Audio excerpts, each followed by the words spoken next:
This morning, we'll be speaking on the personalities from Ramayana, about 4 ladies. 3 of them are very esteemed, and 1 of them is on the other end of the spectrum, Manthara. But Manthara has a function to play in many circumstances. Rama speaks, she's not to be blamed, or specifically even Kaikeyi is not to be blamed because, and the reason because is there's a providential plan, and she's an instrument for that providential plan, Manthara. So let's go forward. We'll start with the appearance of the 4 brothers headed by Ramachandra and then his other 3 brothers. We've been hearing many times how this took place by a yagya. Rishishringa and Vashishta combinedly were performing, and the 3 mothers are there on one side of the fire, and Dasarath is also there. And a celestial entity, being, arose from the fire, and on the right-hand side, he's handing that payasam to Dasarath. And the instruction is that he should distribute that payasam to his queens. So his 3 primary queens received that payasam, and after some time, 4 sons were born, as was prophesied.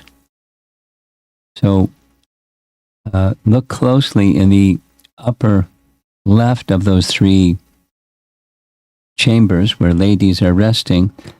By her side there's twins, and then there's Ram and Lakshman below that.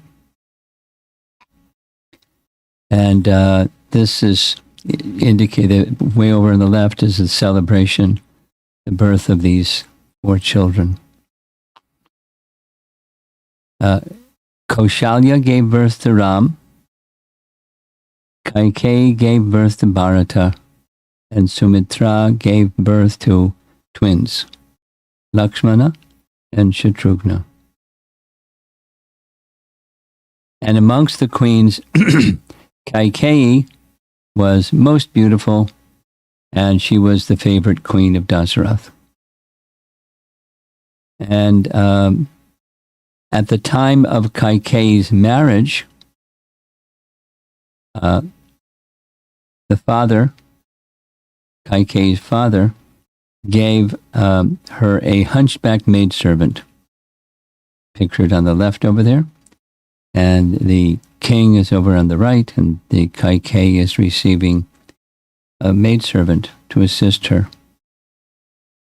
So who is Manthara? There's not a lot of information. I've read some misinformation and disinformation, but scripturally, one statement is there that Lord Brahma instructed Dundubi to be born as Manthara to hasten the killing of Ravana. So she had a divine purpose to assist in destroying Ravana, where she was elderly. But so was Ravana. And in course of time, because of the devoted spirit of Manthara towards Kaikeyi, there was a bond of affection that naturally develops when there's intimacy and service. And Manthara, was very protective. And when she heard and saw, here's Kaikeyi offering the necklace, the ornament that she was wearing, when Manthara brought the news that Ram's coronation was going to happen tomorrow. And Manthara was in disbelief. No, you don't understand, you foolish woman. Here's the same Kaikeyi offering a necklace. She, Manthara, was protective of her mistress or queen that she was serving, and she saw this as very bad, that this was being done while Kaikeyi's son Bharat was out of station and visiting her father. And so, she saw darkness everywhere, bad intentions, conspiracy, evil motives, because her mind was like that. She saw that. And there is some description in Agni Purana that says that when Ram was a child, he played a prank on Manthara. There's some details. And from that time onwards, she had developed hatred towards Lord Ram. Now, other Ramayanas don't have that narration, but Agni Purana does. And prior to the announcement of Ram's coronation, there's this beautiful painting. On the left side is Dasarath. Surrounding him are ministers and brahmanas who he's consulted about, has the time come, do you concur, and so forth, for Ram to become Prince Regent. And on the right side is Kaikeyi and Manthara. Now, decision was made, and all festivities are being set into motion, and everyone is very happy. The Valmiki Ramayana says that Manthara was looking out a window on some balcony area and saw a lot of commotion and festivities, and celebration was being prepared for. So Manthara asked Ramchandra's former nurse. When he was small, there was a nurse. What's the occasion? Why do I see Kaushalya in such a joyful mood and giving lavish charity to the brahmanas? And the nurse was really happy. Tomorrow, under favorable stars, Maharaj Dasarath will install Ram as his heir apparent to the royal throne. So here's some paintings showing these festivities and the milling about of the citizens. Manthara saw all of this in preparation, and she inquired, as we just read, about what that celebration was. Immediately she ran to Kaikeyi's side and spoke. Get up, you fool. She then spewed out her venom. She was angry. She saw disaster. Kaikeyi had been in the favor of Dasarath, and now she would lose that favor, and Bharata will be left with nothing but being Ram's menial servant.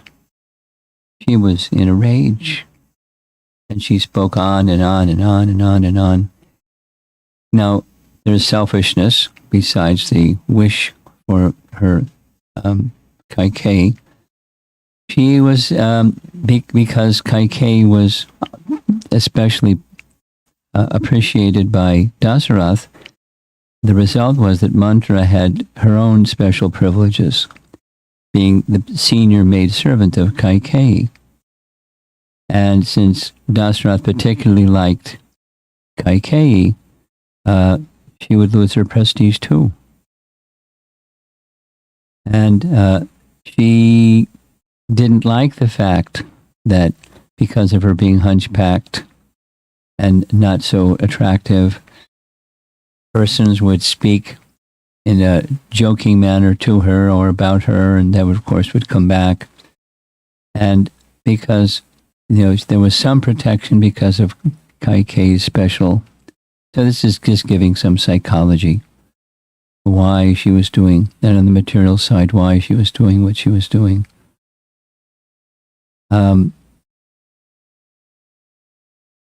There was some obligation on the part of the royal family, the servants of royal family members, to offer respect to Manthara, and she was afraid she would lose that.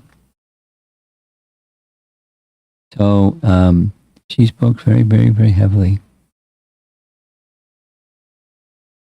Don't you realize what's happening? And she went on and on and on of what was happening. And there's again Kaikeyi offering her a necklace for giving her the good news. And that was her heart. And, well,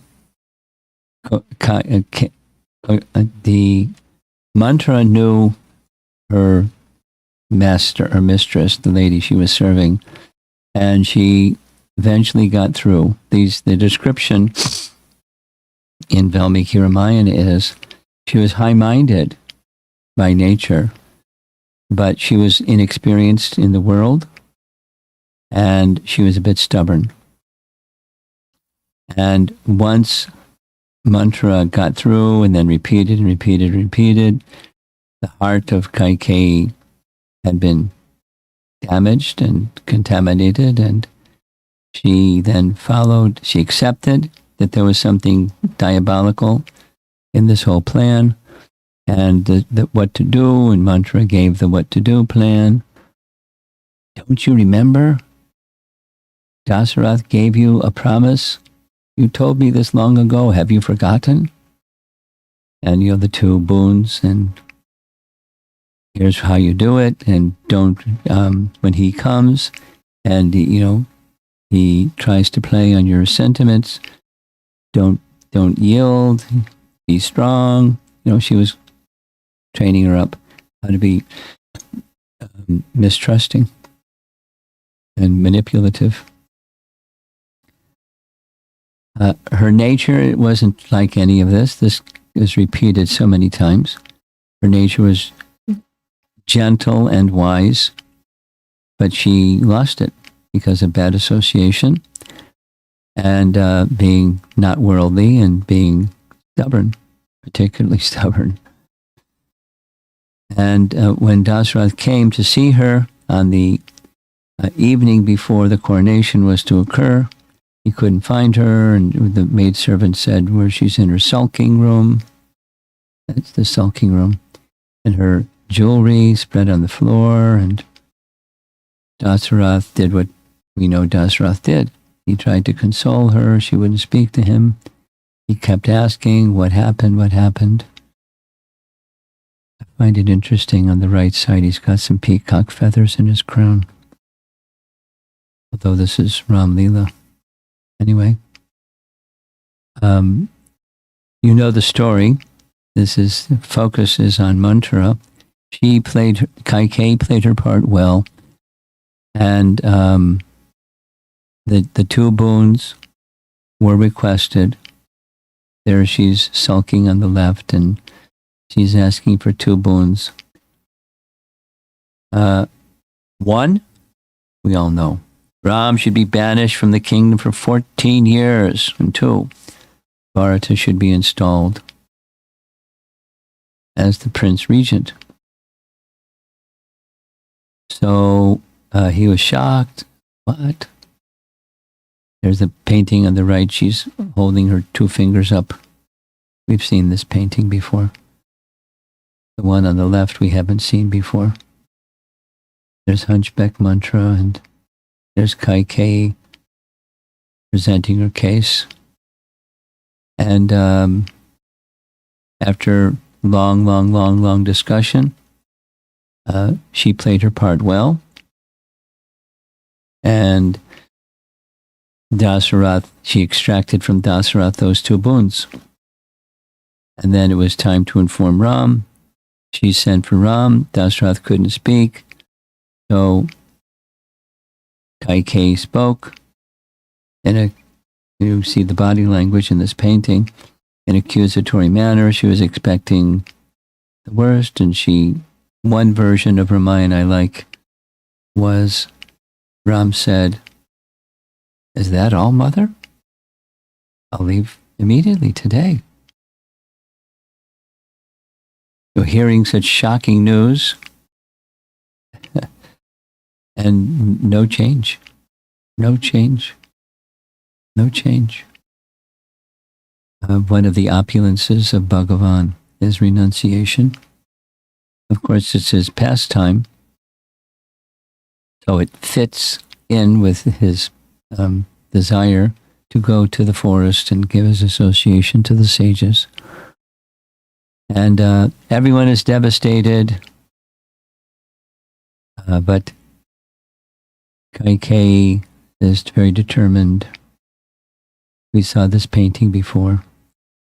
There's Vashishta rebuking Kaikeyi. The ladies in the assembly are shocked. Ram is helping Sita figure out how to put on a deerskin garment. And in time, Dasrath passes away. There's the three queens.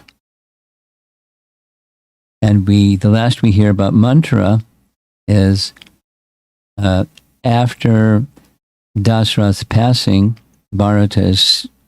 his body is put in a vat of oil so that the funeral rites can be performed, because Ram, the elder brother, is already gone.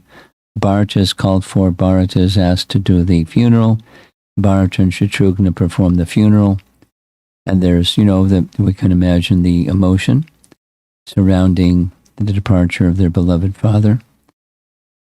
And one of the assistants of Bharata, spies Manthara. Manthara is all decked out in nice garments and nice jewelry and looking really happy. And the assistant of Bharata grabs Manthara roughly by the arm, drags her before Bharata and says, do with her whatever you want. She's the one that brought all this about. And Bharata makes some very strong statements. This wicked person who's disturbed the whole of Ayodhya and has brought the death of our father, and the one who's sent Ram to the forest, he's ready to kill her. And we saw this slide already also. Shatrughna threatened to kill Manthara, as she was the cause of the cataclysmic events in the life of Ram. Bharata stopped Shatrughna from killing Manthara, as Ram would not like Manthara to be killed. And this is our final slide about Manthara. She has her part to play. We don't hear about her later. And Bharata shows his allegiance to Lord Ramachandra. So that's the not nice personality, but instrumental in the Lord's pastimes. And next we're going to speak about Tara. Now there's some description about Tara. Some versions of Ramayana speak of her as the granddaughter of Brihaspati. Brihaspati is the spiritual master of the demigods. It doesn't say, in what way, how it was that she was the granddaughter of Brihaspati. But there is discussion, kind of elaborate discussion, about Tara being, from the churning of the ocean of milk, she emerged or presented herself. And now there's some detail. When she was seen, she's not married, and somehow they knew her as a descendant of Brihaspati. So there were two persons that wanted her as a wife. One of them was Vali, and the other was Sushena. Remember from yesterday evening, Sushena said we were going to hear about him again. He's the celestial physician who healed Lakshman twice. And Sushena, he was a son of Varuna at the time when the Devas were producing Vanaras. So all of the Vanaras have a father, and the father of the Vanaras as a demigod, and Sushena was the son of Varuna. And he did take part in the battle during the Lanka battle. And so the way that the narration goes was the two, Vali and Sushena, were quarreling over who would have Tara as their wife. And quarreling. And some sages saw the quarreling and they intervened. And the decision was the husband will hold the right hand of his wife, and the father will hold the left hand of the girl. Because Sushena was holding onto her left hand, he became known as the father of Tara. And Vali, that's how they became married. Vali then had Tara as his wife. You've seen this painting also.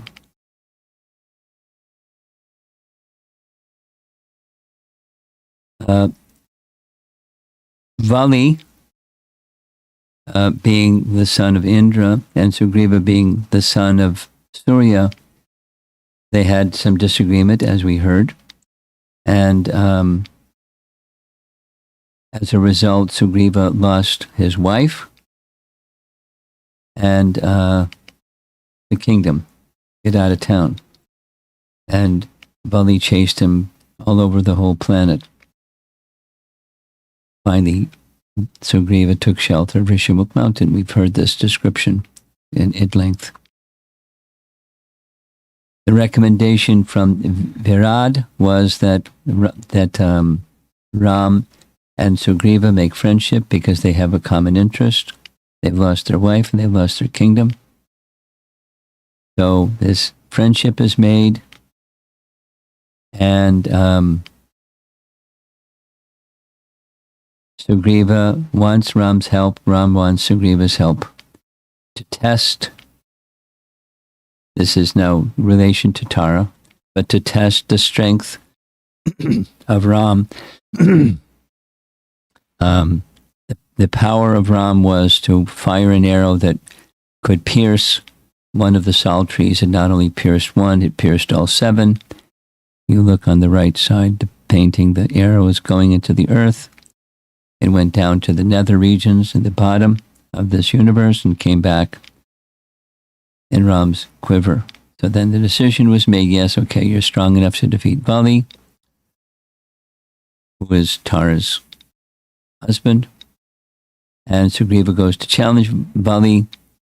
The second time around, Tara gives this wise advice not to go. And her reasoning, I'd like to read her reasoning. Her reasoning is very, very intelligent.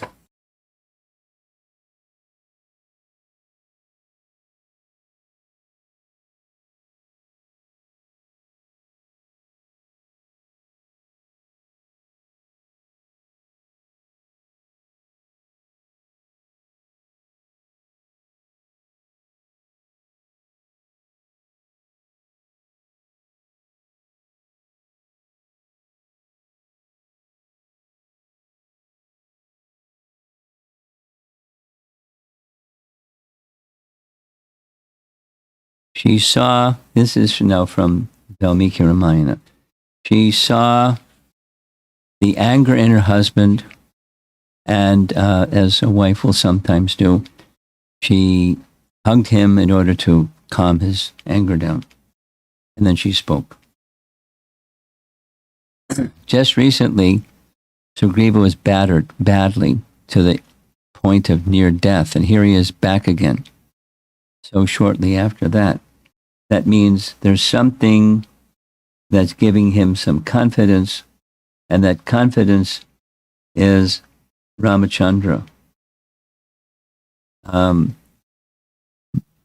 Angada, one of his spies, informed me that Sugriva's made friendship with Ram. Ram's a valiant warrior, and that's the strength that's behind your brother, Sugriva. So his boldness is because of that, and don't make the mistake of doing this again. She went on to say that he's an experienced warrior, and an experienced warrior doesn't go back right away after being soundly defeated, unless there's some reason. You don't have a fight with someone where you know you're going to lose. So Tara had immense respect for Sugriva's strength. So don't go fight with him immediately. And better, finally, her advice was, make friendship with Sugriva. I've said this so many times, but whatever it is that's between the two of you, let it be gone, and let him resume his service of assisting you. That's the best plan.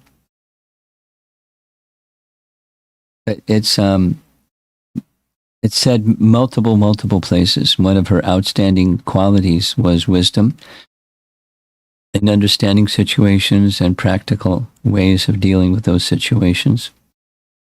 Of course, she didn't listen, and the fighting took place, and Ram eventually shot Vali after this extended battle between the two brothers. This is the first time fighting. Second time fighting, Ram shoots him. And a few more paintings you haven't seen. One on the left. After shooting an arrow in the chest of Vali from behind the tree, we heard this already. Vali speaks some words, harsh words to Ram. Ram responds in detail. Tara comes forth and laments the death of Vali. And at the end of Vali's life, as he's leaving his body, he gives some advice to Sugriva. Tara is thoroughly knowledgeable about deciding subtle matters and about various signs of the future. Whatever she says is right and should be done without doubt, for nothing Tara believes turns out to be otherwise. So he had Vali as a very capable leader, a little on the misguided side, had his own intelligence, but he has enormous respect, as everyone has respect for Tara. She's an ideal personality. So she's pictured here, observing this discussion between Ram and Vali. And she wants to enter into the funeral and to the fire because she's loyal and attached to her husband, and that practice was common at the time. Ram dissuades her that you should stay and take care of your son. And Sugriva is crowned. Now Sugriva, in the absence of Vali, accepts Tara as a additional wife, and he's in Kishkinda, lavishly living royal life, as Varnars know how to do it. And on the right-hand side, we see Lakshman coming to remind Sugriva of his promise because the promise was they would help each other regain their wives and kingdom. And Ram went first, helped Sugriva. Now it's Sugriva's turn, and Lakshman is here to remind. You see on the left side, there's Vali with queens, etc., enjoying happy life. And at the gate is Lakshman. Angada is the one who Lakshman speaks to. Angada sees the fury of Lakshman, runs quickly to inform Sugriva that Lakshman wants to see you. And Sugriva is worried, so he sends Tara to go speak to Lakshman. And so here's a painting where, with the permission of Tara, there she is at the gate. She gives permission for Lakshman to come. Now, when he first came, he's got his bow raised. He's ready to let him have it. I want to read her advice.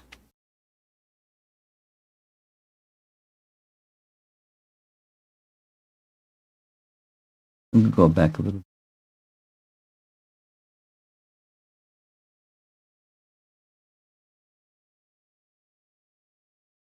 Where Tara is expressing her desire to enter into the funeral pyre of her husband.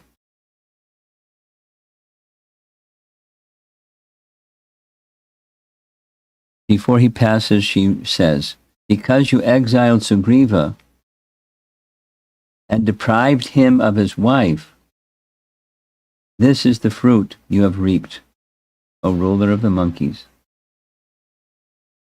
So she understands cause and effect, the subtle nature of things. Here's her thoughts about entering the funeral pyre of her husband. As far as I am concerned, there could be 100 sons equal to Angada. Still, I would prefer to embrace the body of my slain husband on the funeral pyre. I have no power over the monkey's kingdom, nor over Angada. I have no heart to perform the funeral rites for my husband, or busy myself with the coronation of Angada. Sugriva, as the uncle, is the natural protector and benefactor of the fatherless orphan after the death of the parent. What good can the mother do? And then she approaches Ram, requesting Ram to use the same arrow that killed Vali to kill her. You are immeasurable and difficult to approach. You have conquered your senses and are the most righteous. Your fame is undecaying, and you are wise. You are tolerant like the earth, and your eyes are reddish. Please, kill me with the same arrow with which you killed my beloved. When I am killed in that way, I will go to where he is. Vali could not be very happy without me. If you think that you cannot do this because it is a sin to slay a woman, then, considering me as identical with Vali, kill me. In that way you will not incur sin of slaying a woman, O prince. And she's in that mood, and Ram pacifies her. The pacifying statement that Ram spoke to her is that he gives his personal assurance that Angada will not be mistreated, looked down upon, banished, or in any way harmed. And thus her well-being will also be protected. Just hearing the simple words of Ram, her safety and well-being is assured, and she's not, what her status is not what's important. That she's protected, that's what's important.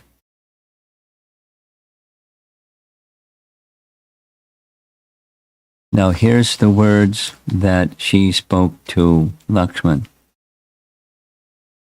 As Lakshman is expressing his anger over the negligence of Sugriva.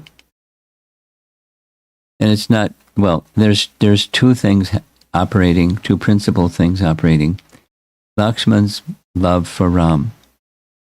And in his love for Ram, Sita is to be found. And there's a promise by Sugriva to help find Sita. And he's neglecting that. So it's the affection that he has for Ram and Sita.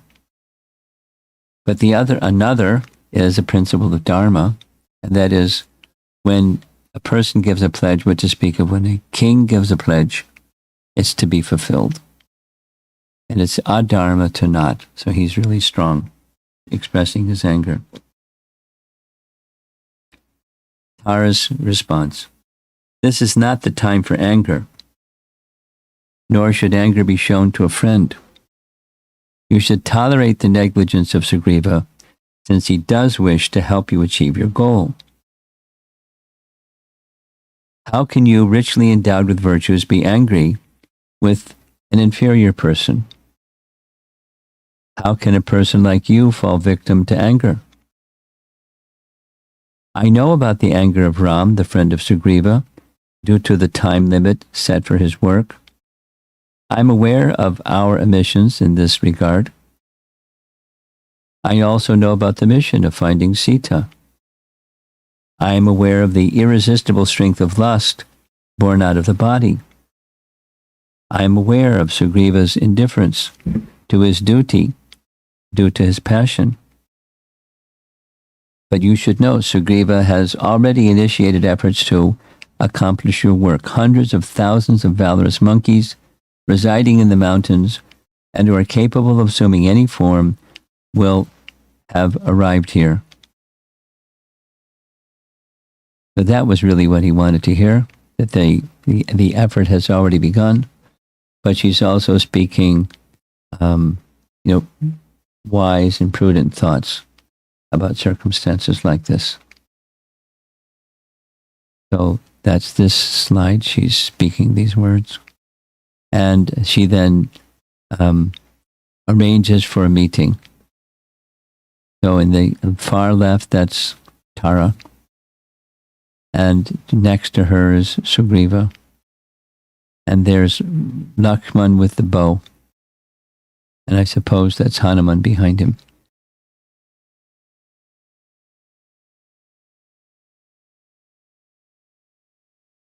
So, nice discussion.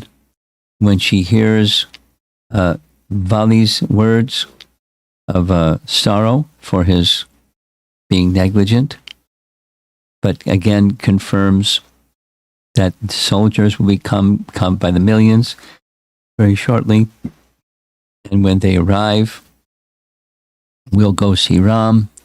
When Ram sees the many soldiers, his anger is gone because it's the same two things. He made a promise, he hasn't fulfilled his promise. And that's our dharma, and Ram is not very tolerant of our dharma. And he wants his help to find Sita. So that's our conclusion for Tara. Yeah.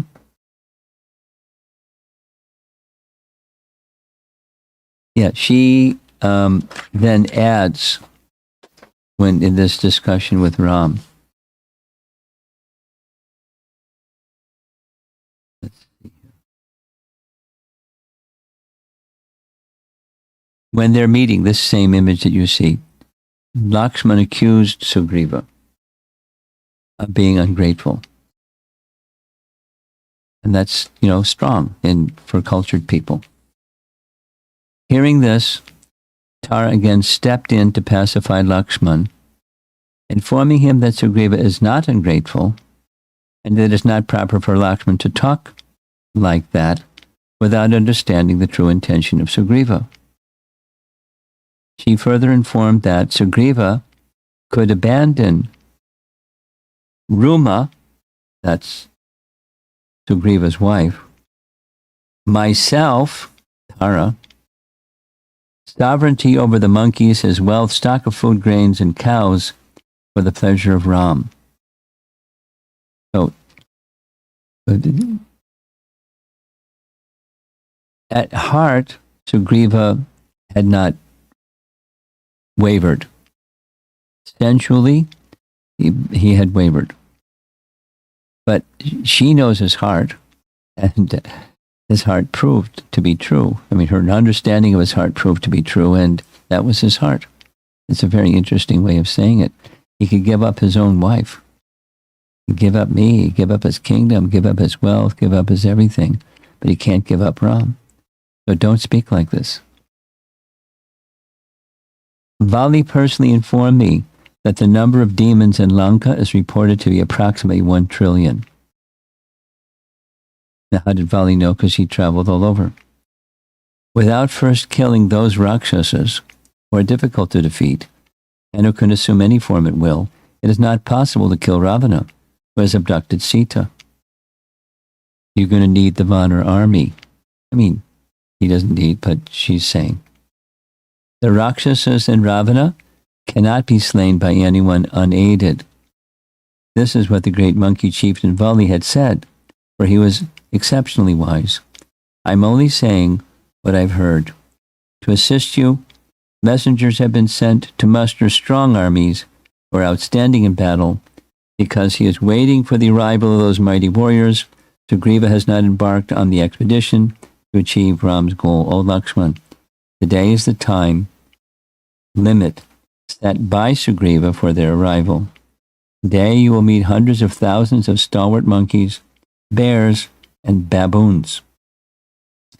Since they will be arriving here soon, please give up your anger. When they see your eyes red with anger, the monkey women cannot find any peace, fearing a repeat of the previous slaughter of Vali. She's good. She's very good. So, that's the last we hear of Tara. And we're going to move on now to a very favorite personality in Ramayana, Sabari.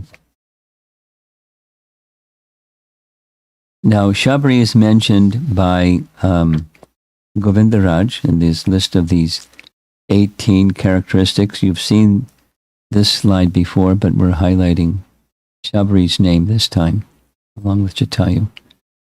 A person who is eligible to completely surrender unto the Lord should engage in devotional service in full surrender on a daily basis with one's mind fixed upon the Sharanya, person who is being surrendered unto, and wait for the time when his body falls, or her body. So both Sabari and Jatayu are in that category of surrender, complete surrender, complete surrender.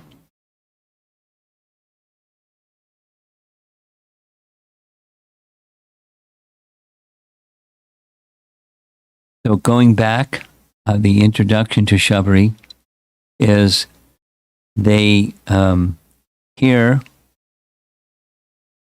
from Virad that one of the ways that he can be successful in regaining Sita is making friendship with someone who is in the same situation as you. He recommends Sugriva and tells him where to find Sugriva. At the base of the Rishimukh mountain, you'll find him. So,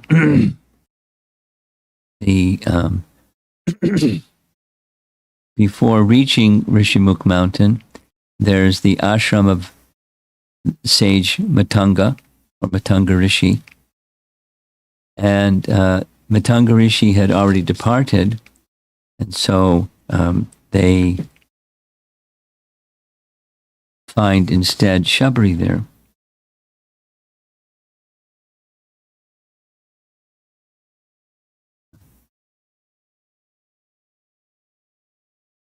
Here's the description of what happened when she saw them. Seeing that the two had arrived, the ascetic Sabari stood up with joined palms. She touched the feet of Lord Ram and the wise Lakshmana, and then offered them water for washing their feet and mouth. Then Ram said to the female ascetic who was diligently observing vows, "O ascetic, you have overcome your obstacles to penance. You have controlled your anger and your desire for food.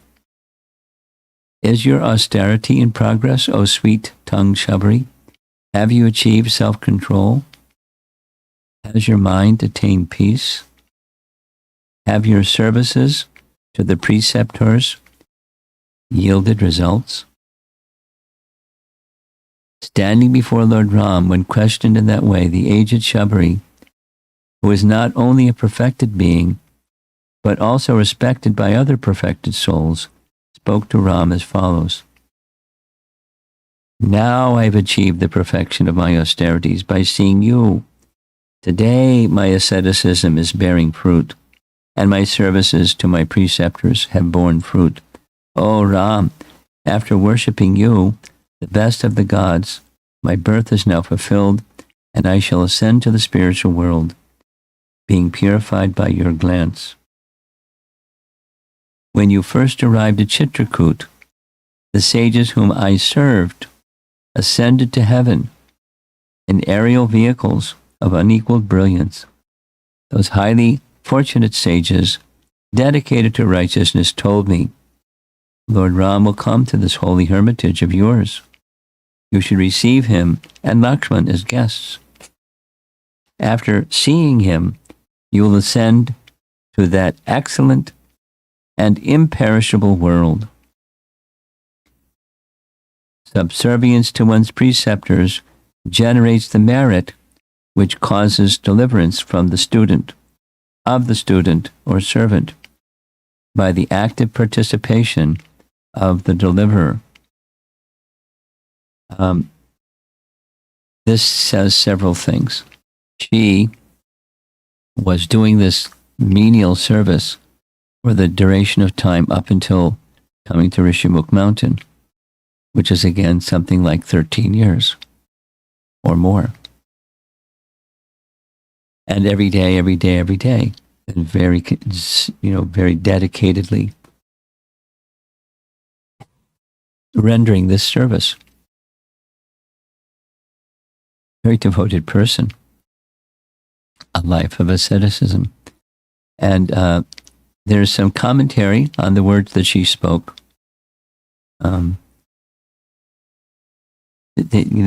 names by which she refers to Lord Ramachandra: Purusha Vyagra, or a manly tiger, and Purusharshaba, bull among men, bull representing Dharma. So then Ram wants to know from her about her preceptors or the sages. Sabari then gave them a tour of the ashram, showing them where the sacrificial altar was and how the sages brought the 7 oceans through meditation, because in their old age they couldn't go here and there, so they brought the oceans to where they were. She then showed Ram their clothes, which were made from tree bark, and in which they bathed, which were hanging on trees and had not yet dried. This is 13 years later. Their garlands of flowers and blue water lilies, which they offered for worshipping, had not wilted either. Now, often in paintings and even in descriptions, we hear about Sabari tasting the fruits. We'll see a slide like that shortly. But, that's not what you're supposed to do. You're supposed to offer things, not taste things, and then offer things. Here's a nice description of who Sabari was. And she's the daughter of a hunter And the detail of her life goes like this. She was, her father was a Nishada, a forest-dwelling hunter. And when she became of age for marriage, he wanted to have a big festival. So the big festival was, I'll just read, it's nice. Her father, having brought thousands of goats and sheep to be sacrificed for her wedding, with compassion and sadness in her heart, not being able to bear to see the slaughter of those animals, the young woman ran away into the forest, searching for shelter. She went to many rishis and asked them to accept her as their disciple and teach her true knowledge. But all the rishis rejected her, considering her unworthy because of her being of a lower caste. She continued and continued and continued. Eventually, Sage Matanga immediately accepted her as his daughter. She was welcomed into the ashram. He engaged her in the service of taking the ashram cows to the pastures every day and to seeing the cleaning of the ashram. Now, he was criticized by the other ashram residents. She's low, outcast, and so forth. And Sage Matanga knew he was going to depart from this realm. He called his disciple Sabari and said, "My daughter, I'm going to leave this body. Is there anything I can give to you?"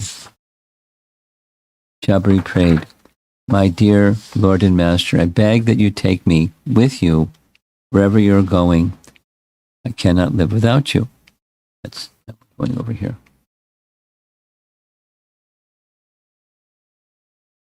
Sage Matanga instructed, "My dear daughter, one day Lord Ram is going to come to this ashram. I want that you stay here and welcome him when he will come. Remain here until then, and after that, you will come to me." Sabari remained in the ashram in continuance of her service, despite the other disciples leaving, waiting for the day that Lord Ram would come. After cleaning the ashram, she would go to the forest to collect berries to serve Lord Ram in case he would come that day. Every day, Sabari would do this, day after day, year after year, never knowing when Lord Ram would come. Yet, she maintained full faith that he would come, because her beloved Guru, Matanga Rishi, had told her he would come. Near the ashram was a beautiful lake where Sabari would go to collect water. Sabari, who was now very old, went to the lake, which she had always done, with her clay pot to collect water. One day, there was an older rishi sitting by the side of the lake, reciting mantras.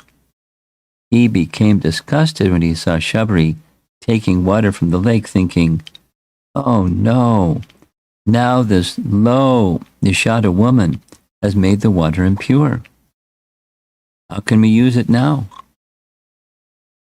In his disgust, he threw a stone at Sabari. The stone hit Sabari's leg, and blood came. Some of her blood falling into the lake.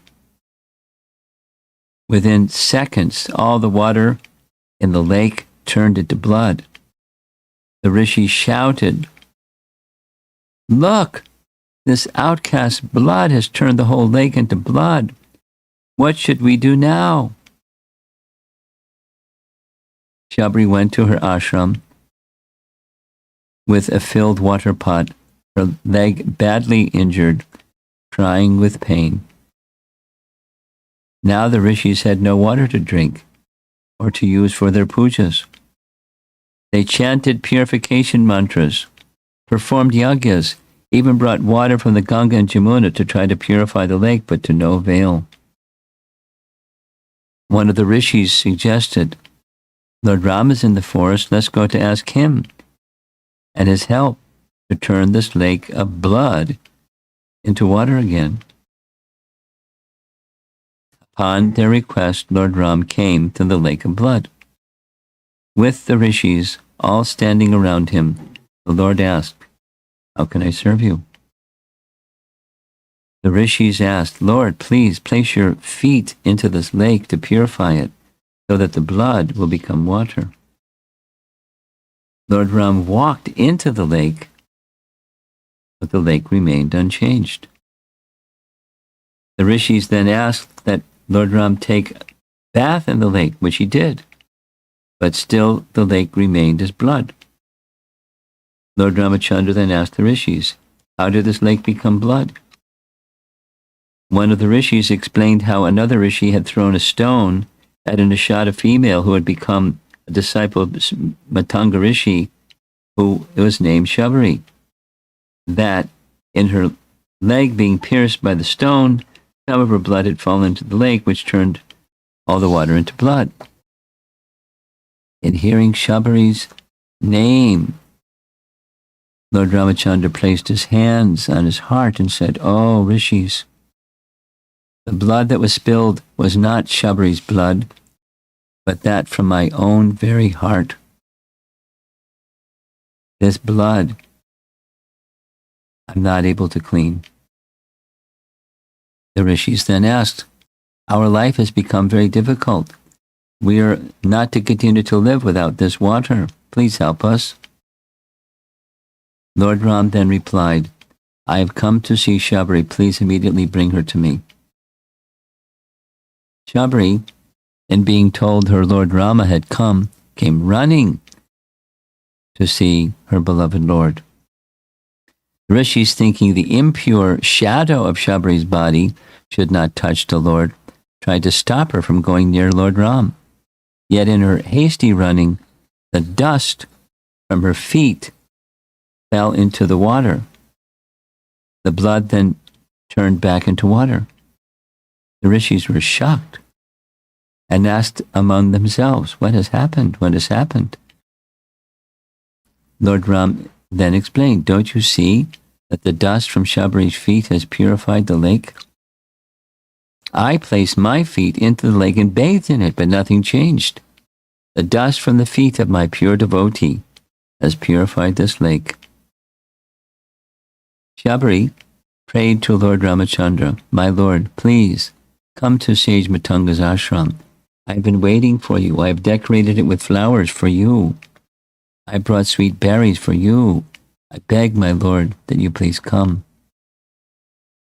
Ram and Lakshman followed her to the dwelling where Sabari brought them sweet berries in a bowl made of leaves. Ram was pleased with the faith with which Sabari had in her guru, Sage Matunga, recognizing the loving service Sabari had rendered due to her love and faith in him, Lord Ram. Sabari explained, "My Lord, sometimes the berries in this forest are sweet, but some sour, so I have selected only the sweet berries for you. This I have done by tasting every berry to make sure I have only brought the sweetest berries for you. My Lord, please accept these berries." Lord Ram, looking at his beloved devotee Sabari, went to take a berry, but Lakshman stopped him, saying, "My dear Lord, these berries have already been tasted. You cannot eat these." Lord Ram took a berry, ate it, and said to Lakshman, "My dear brother, these berries are so very sweet. I've never tasted berries as sweet as the berries Sabari has given to me. When one offers something to me in love, I accept it with great joy." Ram, touched by her love, and seeing the tree from which Sabari had used the leaves to make the bowls, blessed the tree, that its leaves would naturally grow to become like bowls. Ram then asked his devotee, "Ask me for anything that you wish. I'm pleased by your devotion." Sabari prayed only that she be able to obtain pure devotion to her beloved Lord Ram. She received his blessings. Upon leaving her body, she attained the eternal abode of her beloved Lord Ram. May the blessings of the Lord's beloved devotees be upon us, that we obtain the ultimate love for the Lord. So that's some nice katha. Now I can't remember the source where I got that from. I think it's Subha Vilas, but I'm not sure. So here's some nice paintings. There's Sabari serving the sages while they were present, and then after their departure, preparing to receive Lord Ramachandra. And this is definitely Shubha Vilas, not the painting, but this description. He goes through each one of the 6 things favorable for bhakti and describing how Sabari was a perfection of each one of these 6 things that are favorable for bhakti. She's an ideal personality, although low-born and disrespected by some, very much accepted and loved by Lord Ramachandra. So there's another painting arriving at the Pampa Lake. There's being received by Sabari. She's touching the feet of Ram and then Lakshman. This is a painting showing she's gathering the berries. This is the reference from Padma Purana specifically, that she tasted each berry before offering to Lord Ramachandra. Here she is touching his feet, making offerings, a whole basket full of fruits. She's a celebrated personality, so there's lots of paintings about Sabari. Here she's offering the fruits that she had gathered. Ram is very happy to receive them. Even this one shows Lakshman tasting. Artist's license, I guess. So an ascetic lady, very elderly, and Ram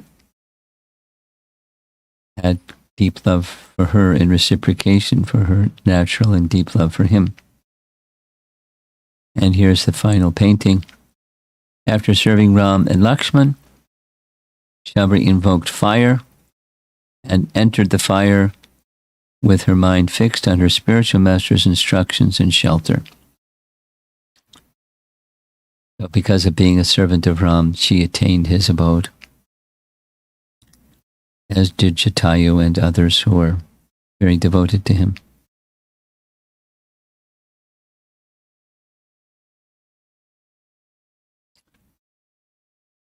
Now our last personality for this morning is Trijata. Looking at the time, I'm going to have to move quickly. You've seen many of the images that are in this section.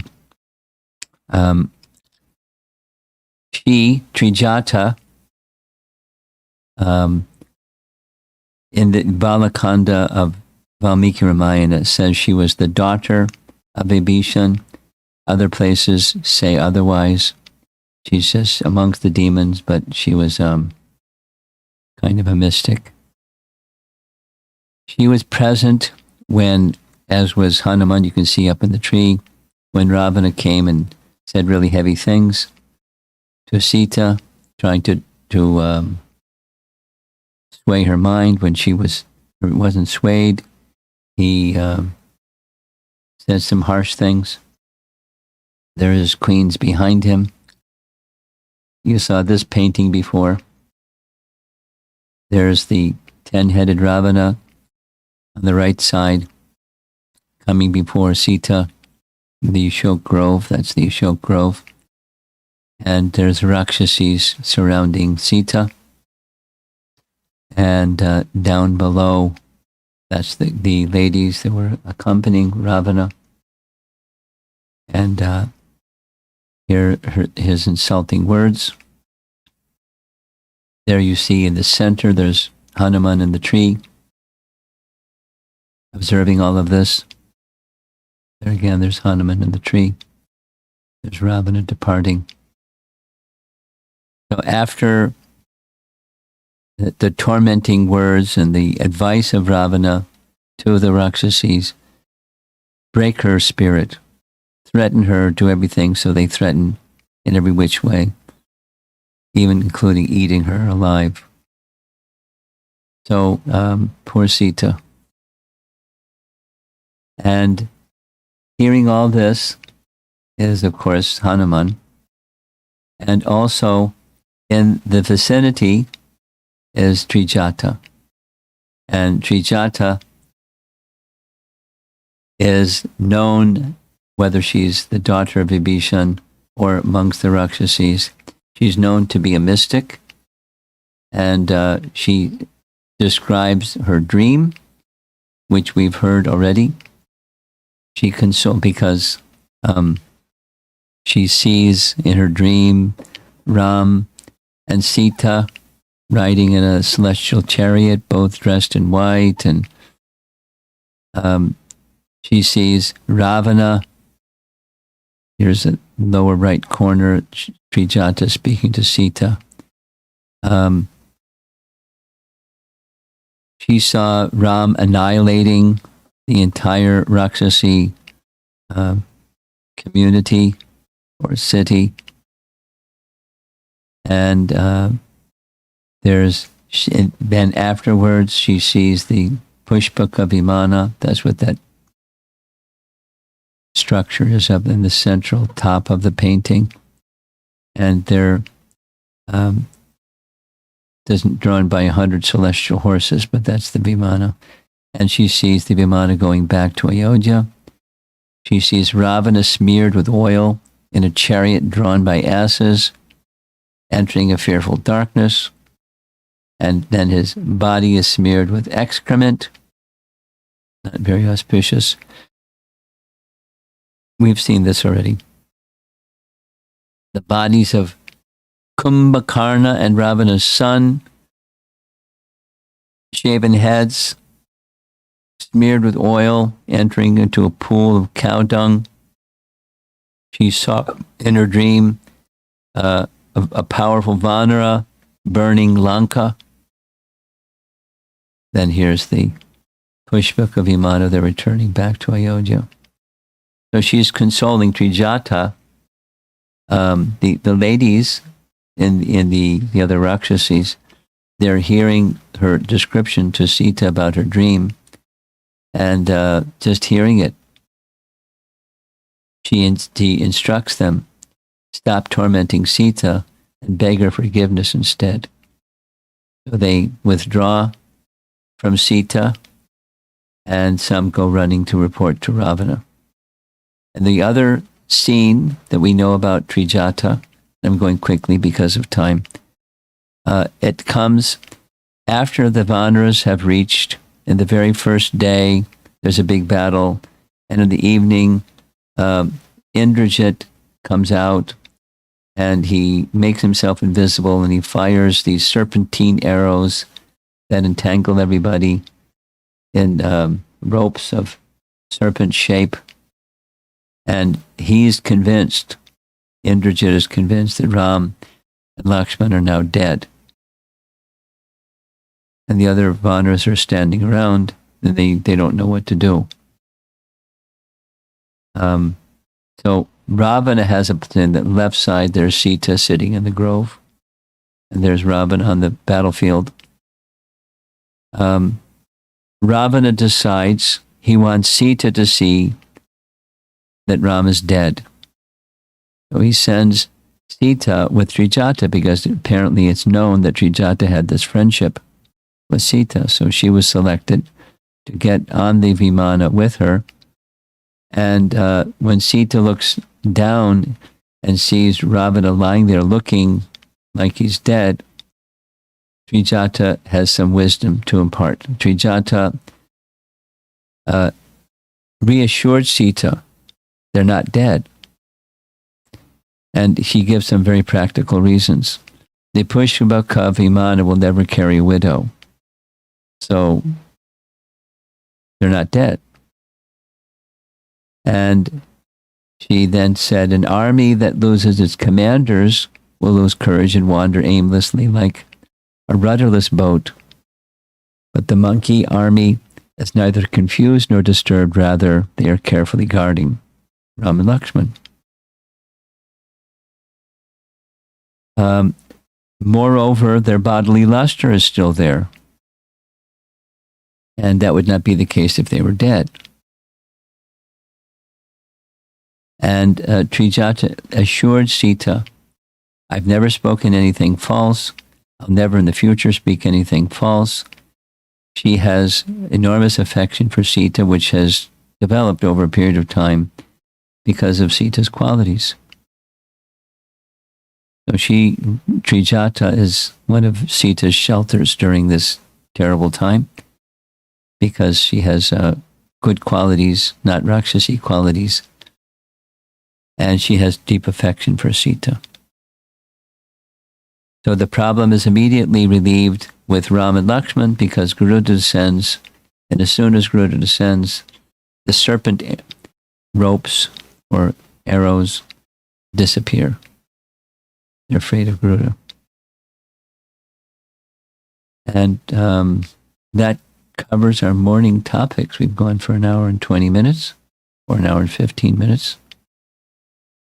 And we've discussed 4 of the ladies involved in Ram's pastimes. We started with Manthara, then Tara, now here Trijata.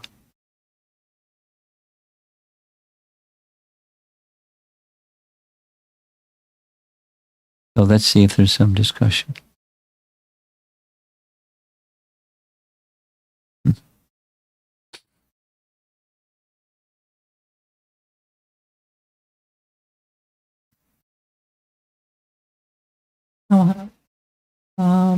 I see the power of association, how much powerful it is, especially there are 2 contrasts.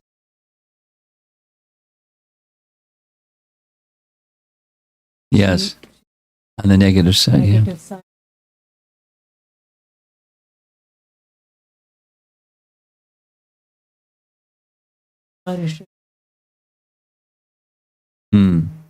Yeah. Of course, the heart's orientation makes a big difference. Someone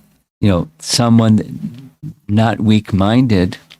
I mean, Kaikeyi was high-minded. We hear that again and again. And she was very affectionate to Ram. We hear that again and again. But she wasn't worldly, and it was a bit stubborn by nature. And the worldliness allowed Manthara to trick her, and her kind of blind affection for Manthara, because Manthara served her very nicely, and Manthara had affection for Kaikeyi, and they had a close relationship. So if you have close relationship with somebody that doesn't have a good compass, you can have a problem. So there are ways of being susceptible and not susceptible to bad association. There are ways of being susceptible and not susceptible to good association. The heart's orientation is very important.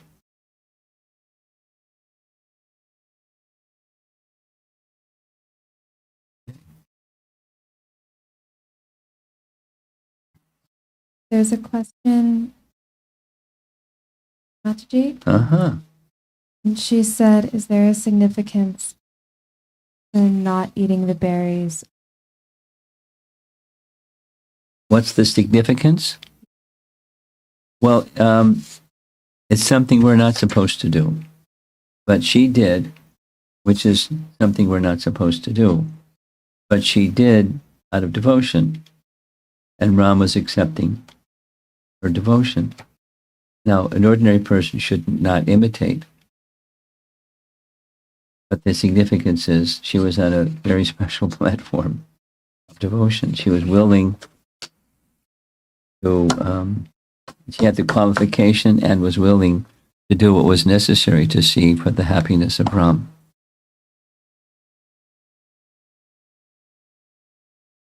I'll tell a little Prabhupada story. In New York, at the Henry Street Temple in New York, the building was a double brownstone building. That's the language that's used in New York for the type of building, but it's kind of like a townhouse, a double townhouse. That's the more modern way of, at least local way of saying things. So one side was the temple on the ground floor, where you walk up, ground floor.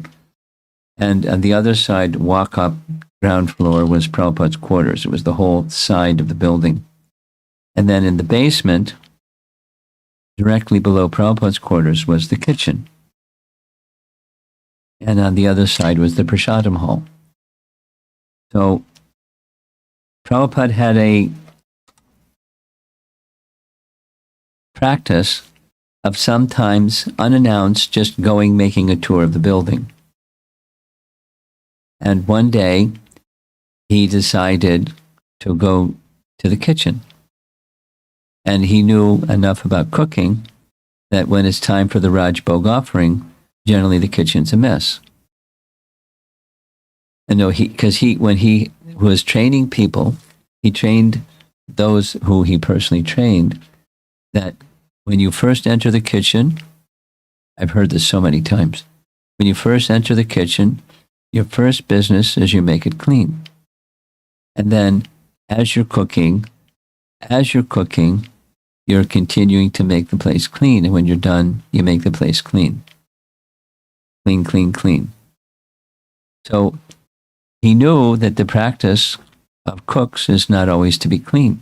So fortunately, they followed the standard, because when from his quarters, which was on the ground floor, there was a stairway, and then he had access to that door.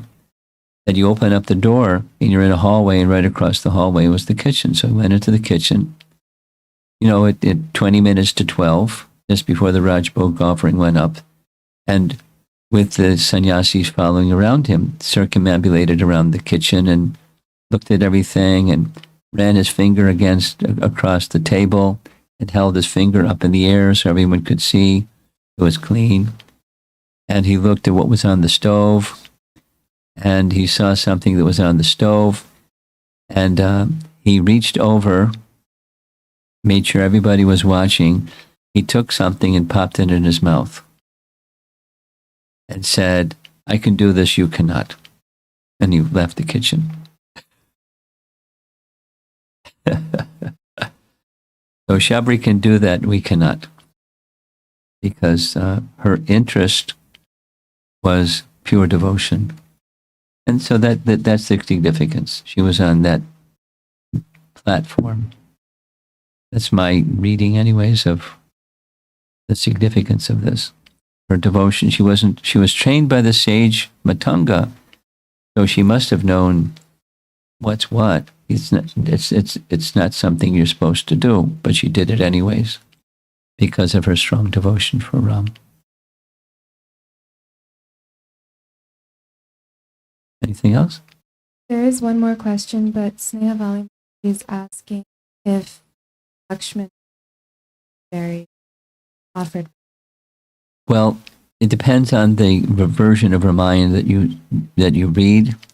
It doesn't even say that Valmiki Ramayana is silent about this. It's in Padma Purana that it's spoken, that she tasted the berries and said to Ram, "Don't take them," but he took them.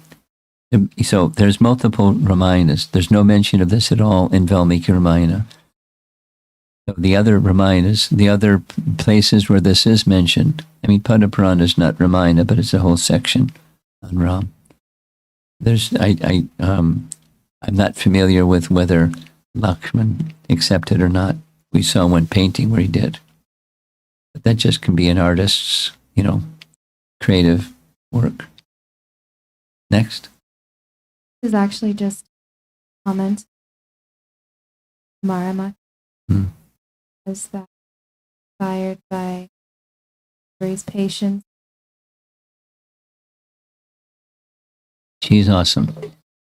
She's awesome. Yeah. Okay. So it's 9:00. We'll end. And this evening is our final class.